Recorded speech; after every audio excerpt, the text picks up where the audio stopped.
Undercover Carson, secret agent.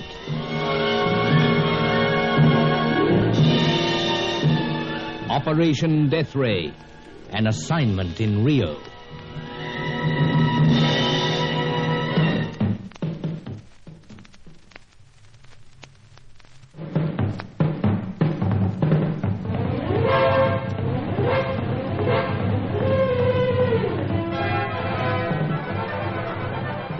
The apparent treachery of Herman Nagel, the American flyer, had left us stranded in a remote part of the Brazilian wilds.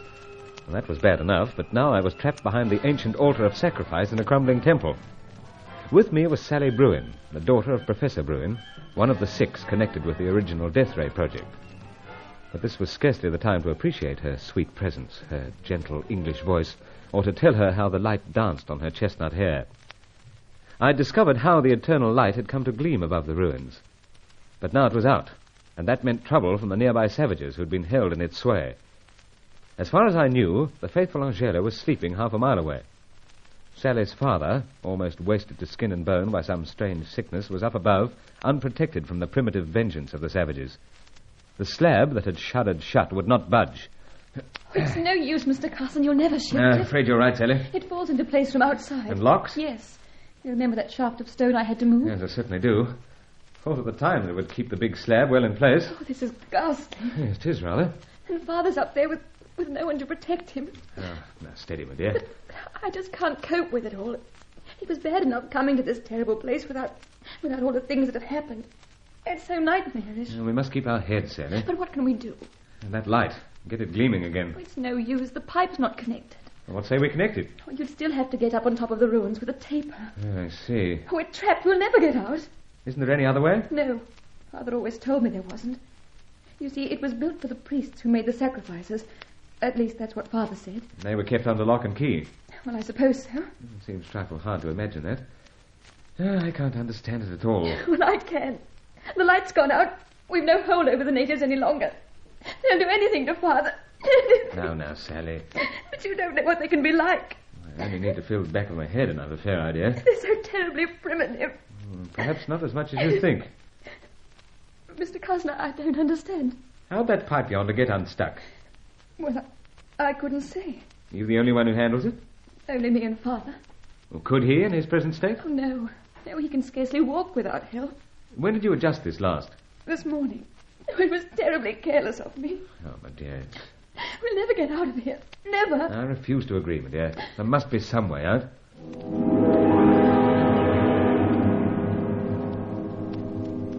Well, perhaps I refuse to agree vocally, but as I went over and over the huge stone blocks that formed the walls, I had to admit that Sally seemed right. It was a weird place to be trapped, especially with all the neglected scientific equipment that had been gathered here by Bruin for his fruitless experiments. Chaka was the evil genius, and it seemed he would have no further trouble from me. Well, to pass the time and take Sally's mind off things, I drew her out, so getting the full story behind her presence in this wilderness. I was born in England. Oh, you were, eh?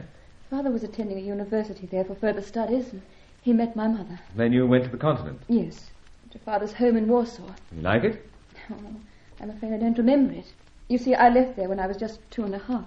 Oh, back to England? That's right. They didn't get on. Father was obsessed with his work. Mother was homesick for England. Well, they separated? Yes. Oh, but Mr. Carson, surely you don't want to hear anything so dull at a time like this. Well, must pass the time somehow, dear. Besides, I don't find it dull. There's nothing very interesting about me, I assure you. Yeah, I don't believe it. Truly. I went to an ordinary school. I did the ordinary things in a very ordinary way. Mother was such a clever person, she used to get so cross with me. Your mother's not alive, of course? No, she died just after the war. I was still at school. And that left you alone? Not quite. I went to live with Mother's sister in London, but she died soon after I started work there. As a receptionist? Yes, in a doctor's rooms. Then you were quite alone? Yes, and it was terrible. Well, I can't imagine a girl like you wanting for company, Sally. But I'm so hopeless. I don't seem to be able to say bright things or be gay or anything. My dear, you just look helpless as you do. That'll be enough to turn the coldest male heart. Well, life was rather monotonous. That's why I just went crazy about everything when the letter came asking if I was the daughter of Professor Jacob Bruin. We'd never heard from him after the start of the war, and Mother said he must have been killed. And exactly how did you hear? Through a solicitor. He'd been asked to make the search by Father's agents in Rio de Janeiro. And so you came all the way out here? Yes. I had a wonderful few days in Rio first, then I flew up to this place. Yeah. By seaplane, you said? Yes. Oh, and how it seemed to flap and shudder. Quite an old bus, eh? Incredibly. Piloted by a Brazilian? Well, whatever he was, he didn't speak English. What did he look like? Oh, really, I took so little notice. Besides, Mr. Carson, I just can't think of things. Especially when we're locked in here, not knowing what those little brutes are doing to Father. We're trapped and there's no way of getting out. Look, my dear, there's plenty of furniture hereabouts. The night's getting on. Why don't you try sleeping a while? Oh, I couldn't. I just couldn't. Oh, well, we're liable to be here for some time. Forever. Till we're just bones like the ones that were left here by the lost people. Oh, now, Sally, there's still a chance. But there can't be. Well, in due course, someone's bound to wonder where I am.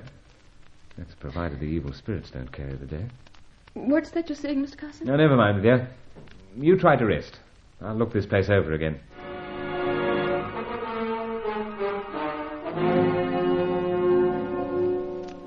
It was useless, of course. Angela was the only chance.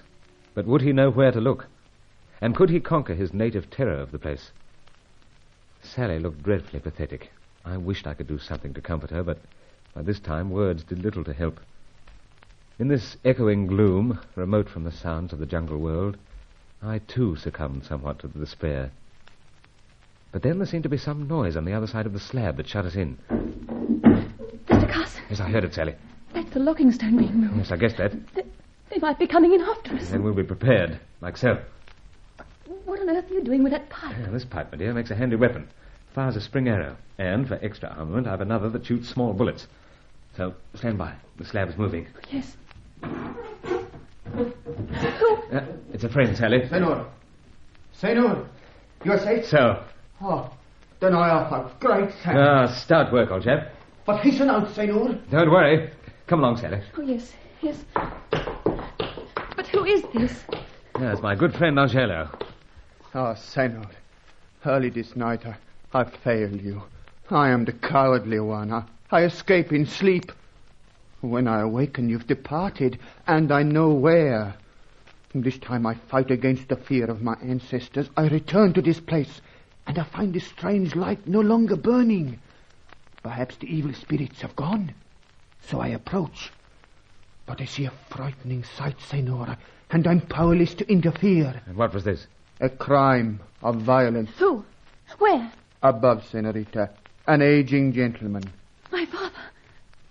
What's happened to him? Your father? Yes, but tell me quickly. I fear he is dead. Dead? Stabbed by the savages, Senorita.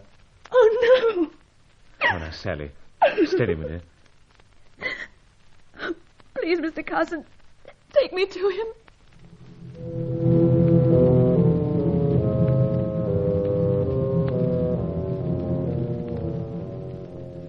Senor, the young woman mourns deeply. Yes, it's a shock to her, Angela. It's best we don't disturb her for a moment. I see. One can offer little comfort at this stage of disorder. Yeah. Well, we've got to keep our eyes skinned, just in case those savage devils make another sortie. I do not consider they will return. Their work is done. Yes. Well, we haven't your full story. You hinted something. How'd you locate us, for instance? I followed one of the savages, Senor. He crept into the vault of the altar of sacrifice. There, he removed the stone which locked the great swinging slab that imprisoned you. You say a native did this? See. Oh, I thought it was you. I heard you, as a matter of fact. I merely examined the stone after he had departed. What do you mean? He left us free to escape? Indeed. That's very, very odd. That is not the only strange event that I observe. In the presence of the senorita, I do not inform you of all. Well, go ahead. I'm all ears, old chap. Well, when first I observed the aged gentleman, he is alone. With great difficulty, he has risen from his couch, and he has reached into a hidden crack in the wall, where he removes this. This? What the deuce? Examine it, Senor. It's a notebook. By Jove. Scientific data. Indeed. Oh, shit. This might be something on the Deathray. That is what I think to myself when I observe him in the attempt to destroy it by burning. I get it now. He really thought I was one of Charco's men. That I suspected some of the information was still here, and it was. But I whip it from his hand. Good work. And he collapses, moaning upon the bed. Oh, I say. Angelo, it wasn't you who did the stabbing. Oh, Senor. Sorry, old chap. Continue. Well, I'm barely into the shadows of darkness again when the savages enter. Without ceremony or delay, they plunge their knives. Well, from their talk, Senor, it appears to me that the entire matter was arranged. Arranged? Indeed. When the gleam of the light vanished, it seemed it was a signal to them. Oh, but Angelo, that light was man-made, you know, in spite of all your fears. Oh, I know that, Senor. And these natives also knew. Great heavens. This grows more and more bewildering. One thing, anyway, at least we have this book. We've information on the Deathray at last. Senor, in a moment you will have a tearful cheek upon your shoulder. Huh? What do you mean? Oh, Sally. Mr. Carson, I feel so helpless.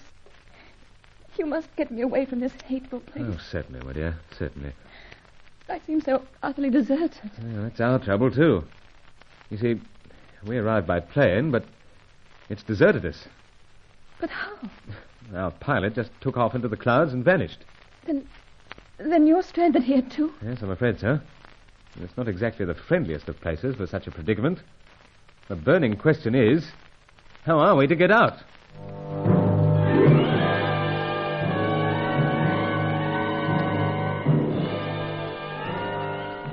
Much time was to pass before I was to account for the strange actions of these savages. Meanwhile, it seemed that we had precious information. But without a plane to get us out, we were stranded badly in Operation Deathray.